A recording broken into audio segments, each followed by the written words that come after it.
নমস্কার। আজকের এই ভিডিওতে আমরা দেখে নেব আপনারা কি করে ঐক্যশ্রী পোর্টাল থেকে যখন স্বামী বিবেকানন্দ স্কলারশিপ অ্যাপ্লাই করবেন এবং অ্যাপ্লাই করার সময় যাদের ইয়ার গ্যাপ ছিল কোনো কারণবশত তারা কি করে ইয়ার গ্যাপ সার্টিফিকেট আপলোড করবেন। এবার ইয়ার গ্যাপ সার্টিফিকেট এই কথাটা ঐক্যশ্রী স্কলারশিপের ক্ষেত্রে ঠিকঠাক মানায় না। কারণ স্বামী বিবেকানন্দ স্কলারশিপ যেটা সংখ্যালঘু ছাড়া অন্যান্য সমস্ত ক্যান্ডিডেটদের জন্য, সেখানে কিন্তু একটা ডেডিকেটেড ইয়ার গ্যাপ সার্টিফিকেট প্রিন্ট আউট করে সেটাকে সাইন করে তারপর কিন্তু আপলোড করতে হয়। এবার ঐক্যশ্রী পোর্টালে এরকম কিন্তু কোনো ইয়ার গ্যাপ সার্টিফিকেট নেই, যার ফলে আপনি কি আপলোড করবেন।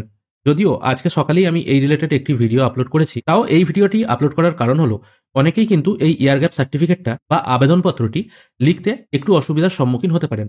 তারা কিন্তু আমার এই ভিডিও দেখে নিজেরাই এই জিনিসটি কিন্তু তৈরি করতে পারবেন। এবার ইয়ার গ্যাপ থাকলে কোন ডকুমেন্ট আপলোড করা উচিত বা কি জাতীয় সার্টিফিকেট আপলোড করা উচিত সেটা জানার জন্য ঐক্যশ্রী পোর্টালের যে হেল্পলাইন নাম্বার আছে সেখানে আমি ফোন করেছিলাম। সেখানে ফোন করার পর ওনারা বললেন আপনাকে একটি হাতে লেখা দরখাস্ত করতে হবে টুদা দিয়ে। এখানে যে অ্যাড্রেসটি দেখতে পাচ্ছেন এই অ্যাড্রেসে আপনাকে একটি দরখাস্ত করতে হবে। বিষয় হিসেবে লিখবেন ইয়ার গ্যাপ এবং আপনার কি কারণের জন্য ইয়ার গ্যাপ হয়েছে সেটা এখানে মেনশন করে নিয়ে ভিডিওকে দিয়ে সই করিয়ে তারপর সেই কপিটি আপলোড করতে হবে। এবার আমি আগের ভিডিওতেও বলেছি যেখানে ইনকাম সার্টিফিকেট মানে বিবেকানন্দ স্কলারশিপের যে ডেডিকেটেড প্রোফার্মায় ইনকাম সার্টিফিকেট হয় সেটাই কিন্তু ভিডিও অনেক জায়গাতে সই করতে চাইছেন না।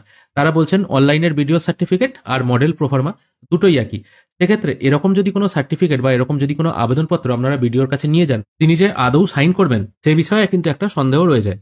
এই টোটাল প্রসেসটা কি আছে আমি ভিডিওতে বোঝানোর চেষ্টা করছি। দরখাস্তের প্যাটার্নটা কিরকম হবে সেটা আমি প্রথমে দেখিয়ে দিচ্ছি। এখানে টুদা দিয়ে যেটা লেখা হলো সেটা হলো মানে এই ঠিকানাতেই হবে। তারপর এখানে বিষয় হিসেবে লিখে দেবেন ইয়ার গ্যাপ। অবশ্যই এটা বাংলাতেও লিখতে পারেন, ইংরেজিতেও লিখতে পারেন। যে কোনো দরখাস্ত যেভাবে শুরু হয় আপনারাও কিন্তু সেই একইভাবে শুরু করবেন। প্রথমে লিখবেন মাননীয় মহাশয় বা মহাশয়া, তারপর আপনার নাম এবং আপনি কোন অঞ্চলের বাসিন্দা সেটা এখানে মেনশন করে দেবেন। এখানে আপনার নাম ও আপনার ঠিকানা সেটা এখানে মেনশন হয়ে গেল।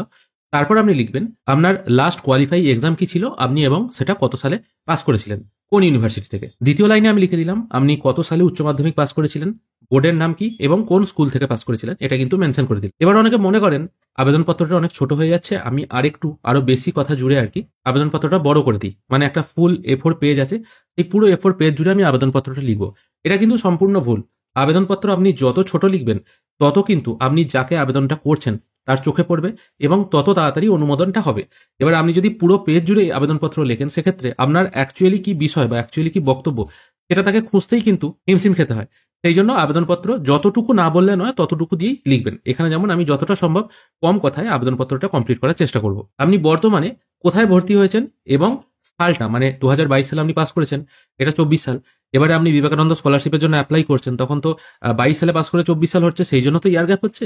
সেই জন্য আপনি বর্তমানে কোথায় ভর্তি হয়েছেন এবং এই যে সালটা আছে 2024 সাল সেটাকেও মেনশন করে দেবেন। সেটা মেনশন করার পর আপনাকে লিখতে হবে আপনার 2 বছর ইয়ার গ্যাপটা কেন ছিল। আমি প্রথমে ওটা লিখে নিচ্ছি, তারপর ওই জিনিসটা ফিল আপ করার চেষ্টা করছি। খেয়াল করে দেখুন এরপর আমি কি লিখলাম। বর্তমানে আমি গোপালপুর কলেজে ইতিহাস অনার্স নিয়ে প্রথম বর্ষে ভর্তি হয়েছি 2024 সালে। তার মানে এখানে যে ইয়ার গ্যাপটা আছে সেটা স্পষ্ট চোখে পড়ছে, 22-24 2 বছরের ইয়ার গ্যাপ। এই কারণে আপনি Swami Vivekananda merit cum main স্কলারশিপের জন্য আবেদন করেছেন, যেহেতু আপনার উচ্চ মাধ্যমিকে 80% নাম্বার আছে। অর্থাৎ এই স্কলারশিপের জন্য যে ক্রাইটেরিয়া কি আছে সেটাও আপনি মেনশন করে দিয়েছেন, আপনার নাম্বারও আছে, সেই জন্য আপনি আবেদন করেছেন।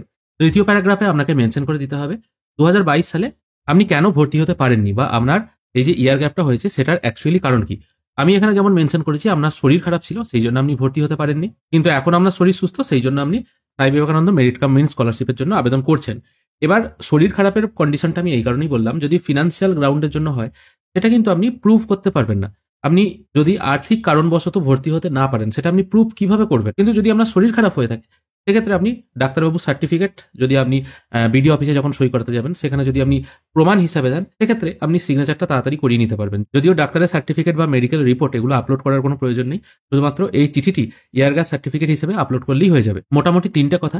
গতকালকে আমি যে অ্যাপ্লিকেশনের ফরম্যাটটা দেখিয়েছিলাম সেটা ইংরেজিতে ছিল, কেউ যদি বাংলাতে লিখতে চান সেক্ষেত্রে তারা এইভাবে লিখতে পারেন।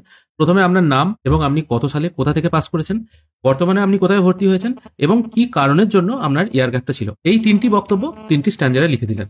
শেষকালে লিখবেন আশা করি আমার এই অনুরোধ সহানুভূতির সাথে বিবেচনা করবেন এবং আমাকে স্কলারশিপ প্রদান করবেন, দিয়ে ধন্যবাদান্তে দিয়ে আপনার নামটা এখানে লিখে দেবেন এবং এর সাথে যে সমস্ত ডকুমেন্ট যদি সাপোর্টিং ডকুমেন্ট কিছু থাকে সেগুলো নিয়ে বিডিও অফিসে যাবেন। এবার বিডিও যদি ডাইরেক্ট সই করতে না চান, তিনি যদি বলেন ইনস্টিটিউট থেকে সই করিয়ে আনতে, সেক্ষেত্রে আপনাকে আগে ইনস্টিটিউট থেকে সই করিয়ে তারপর বিডিওর কাছে সই করাতে নিয়ে যেতে হবে। শুধুমাত্র আপনি আবেদন করলেন, আপনি সই করে আপলোড করে দিলেন, সেক্ষেত্রে কিন্তু এটা কোনো রকম গ্রাহ্য হবে না বা আপনার স্কলারশিপ হয়তো আটকে যেতে পারে। এটাই হলো মোটামুটি একটি ফরম্যাট ইয়ার গ্যাপের। ভিডিওকে দিয়ে সই করিয়ে এটা আপলোড করলেই কিন্তু আশা করি কাজ হয়ে যাবে। আশা করি আজকের এই ভিডিও আপনাদের ভালো লেগেছে। যদি ভালো লেগে থাকে অবশ্যই একটি লাইক করবেন। ভিডিও দেখার জন্য অসংখ্য ধন্যবাদ। ভালো থাকবেন।